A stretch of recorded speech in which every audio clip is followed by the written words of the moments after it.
Alejandro nació en el año 356 a.C., en la ciudad de Pela, capital del reino de Macedonia. Su padre, Filipo, era el monarca que había transformado a Macedonia de un territorio dividido en una potencia militar. Su madre, Olimpia de Epiro, provenía de una familia noble y era conocida por su fuerte carácter y su profunda religiosidad. Desde el nacimiento de su hijo, se decía que había tenido sueños y visiones que auguraban un destino fuera de lo común.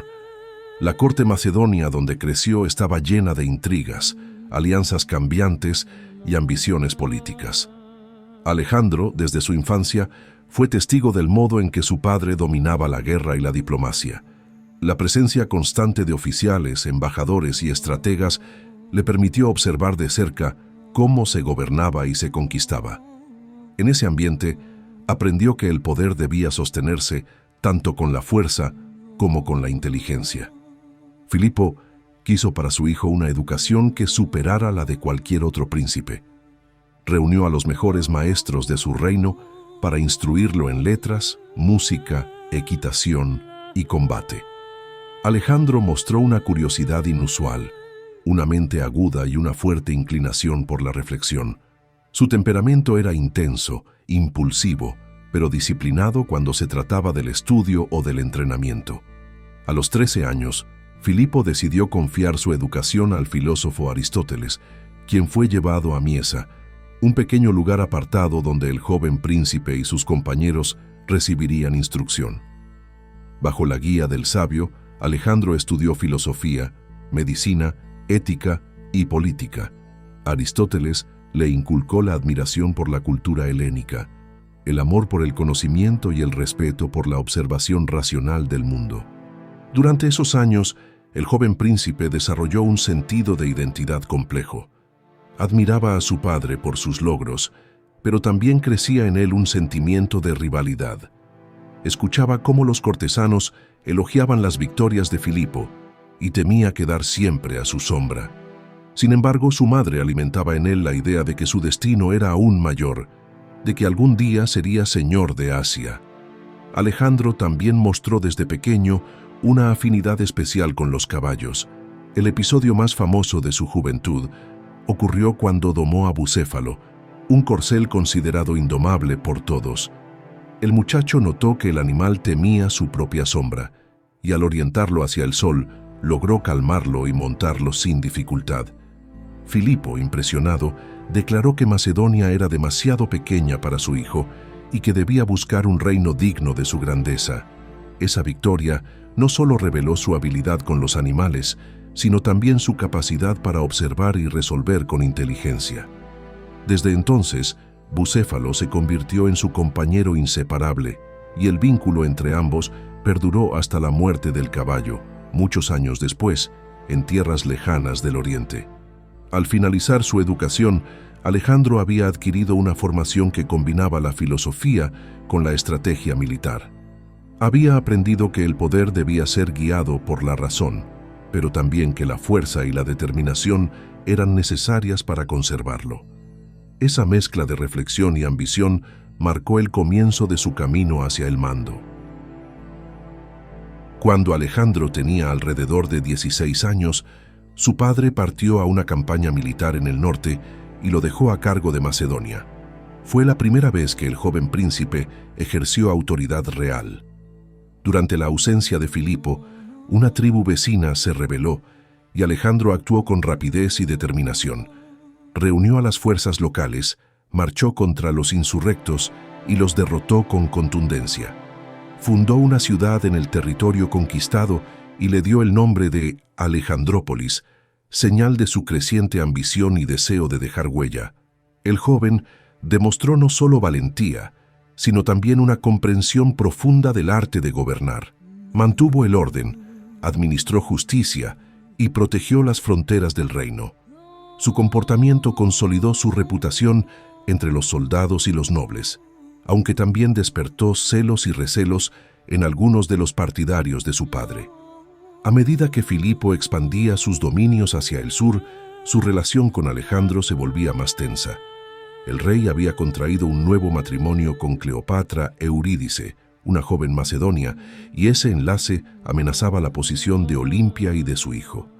Durante un banquete, un comentario ofensivo hacia Alejandro y su madre provocó una violenta disputa, tras la cual el príncipe abandonó la corte temporalmente y buscó refugio con sus aliados en Epiro.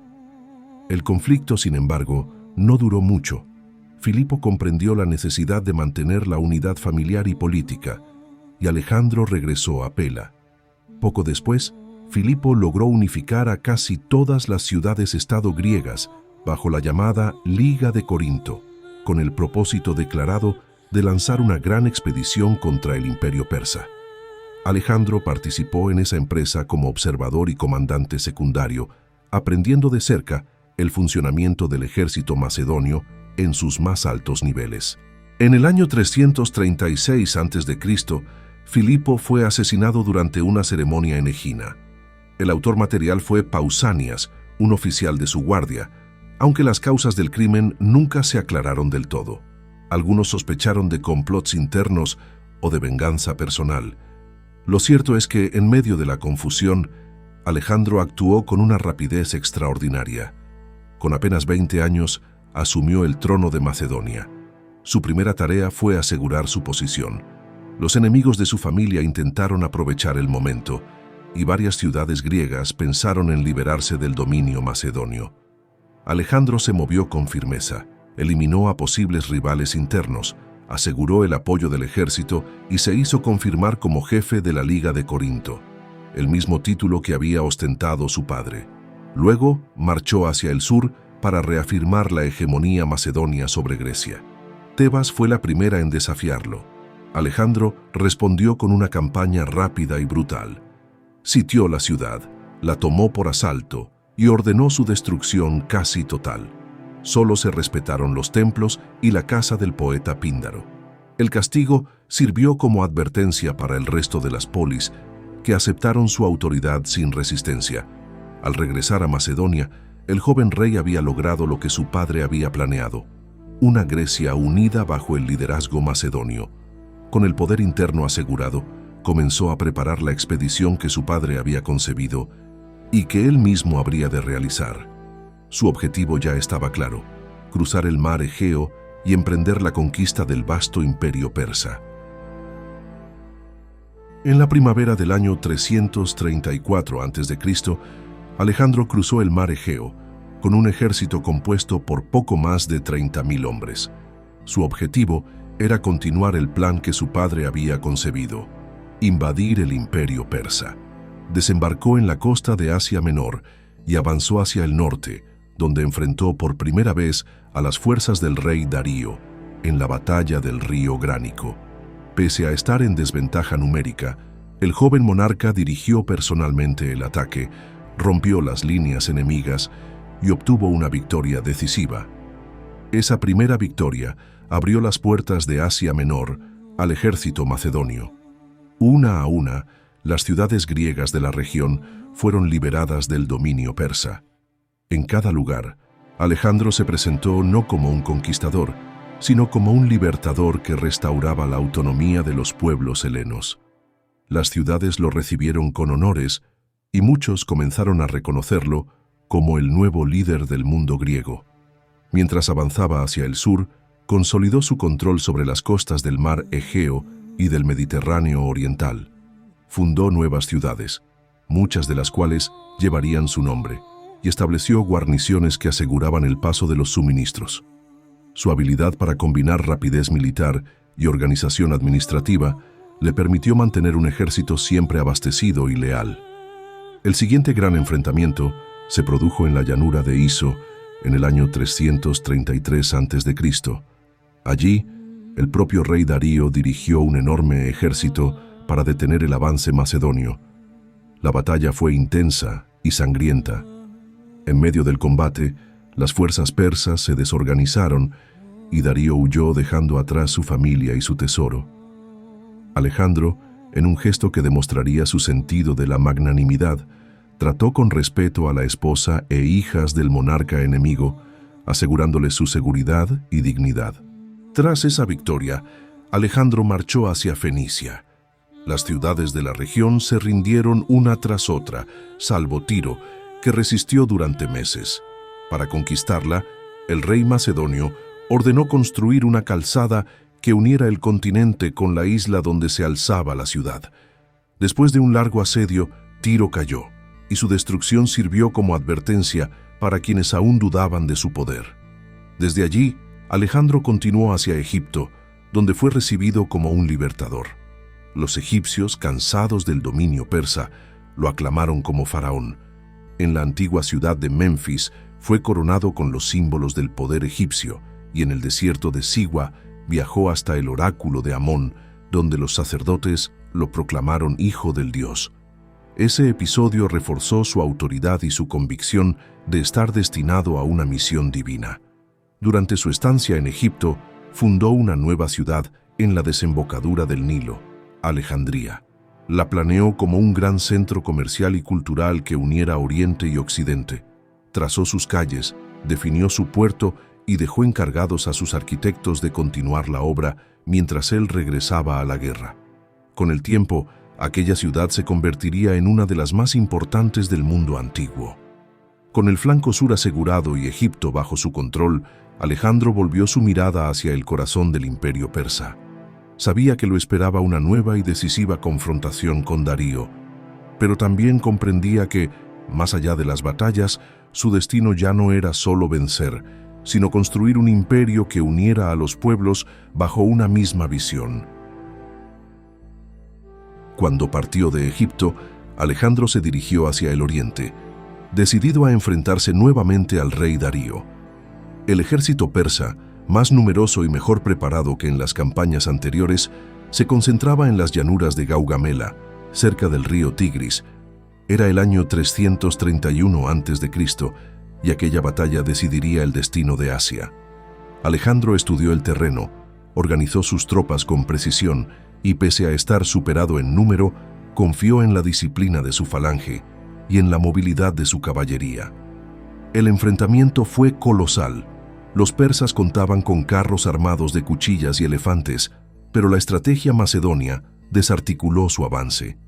Alejandro, al frente de la caballería de compañeros, cargó directamente hacia el centro enemigo y logró abrir una brecha decisiva. Darío, viendo su línea colapsar, volvió a huir del campo de batalla. La victoria fue total. Con Gaugamela, el imperio persa quedó prácticamente destruido. Tras la derrota de Darío, Alejandro marchó hacia Babilonia, una de las capitales del imperio. Fue recibido sin resistencia y ordenó que se respetaran los templos, las costumbres y los habitantes.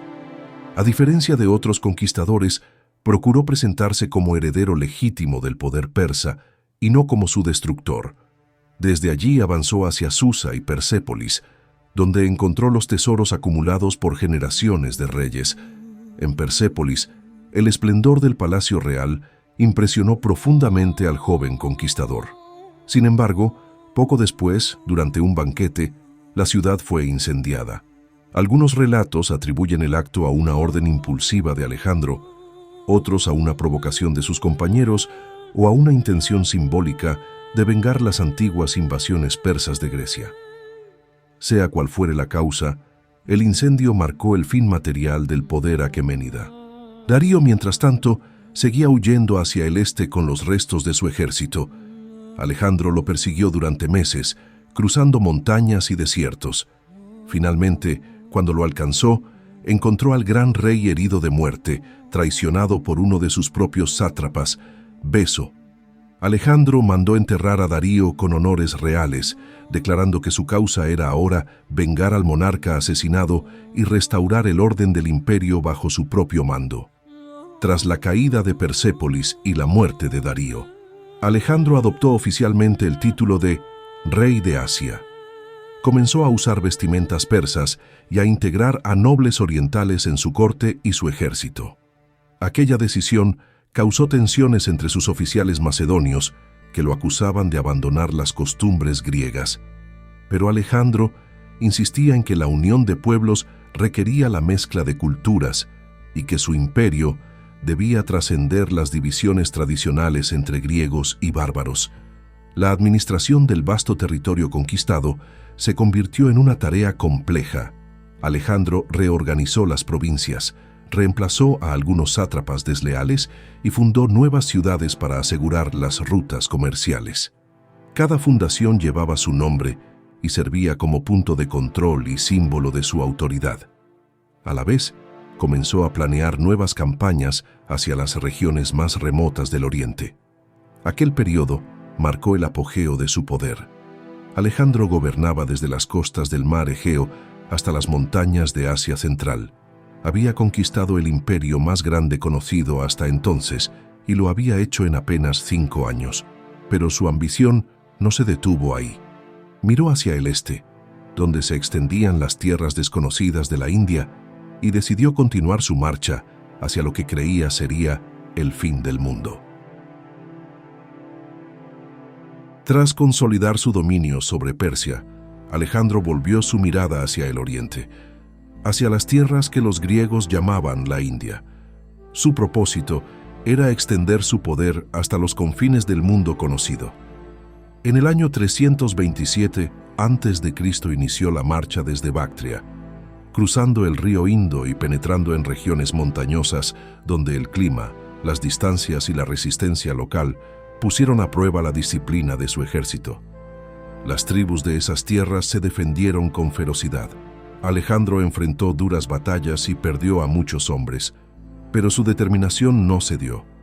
A su paso fundó nuevas ciudades, estableció alianzas con reyes locales y adoptó algunos usos de las culturas que encontraba. Su objetivo no era solo conquistar, sino integrar. En esas campañas se evidenció también su lado más duro. Cuando las poblaciones resistían, las sometía con extrema severidad. El enfrentamiento más célebre de su campaña india fue la batalla del río Hidaspes, donde se enfrentó al rey Poros. Este monarca, alto y valiente, combatió al frente de su ejército y de sus elefantes de guerra. La batalla fue larga y encarnizada, librada bajo una lluvia torrencial. Finalmente, las tropas macedonias lograron imponerse, pero Alejandro, impresionado por el valor de su adversario, le devolvió su reino y lo nombró su aliado. Después de aquella victoria, su ejército, agotado por años de marcha y combate, comenzó a mostrar signos de cansancio. Cuando Alejandro expresó su deseo de continuar hacia el este, sus soldados se negaron a avanzar. Querían volver a casa. El rey comprendió entonces que había alcanzado el límite de su poder humano. A regañadientes, decidió regresar, descendiendo por el río Indo hasta el océano, donde organizó una flota y emprendió el largo retorno hacia Babilonia. El viaje de regreso fue una odisea. Cruzaron desiertos abrasadores, sufrieron hambre, sed y enfermedades.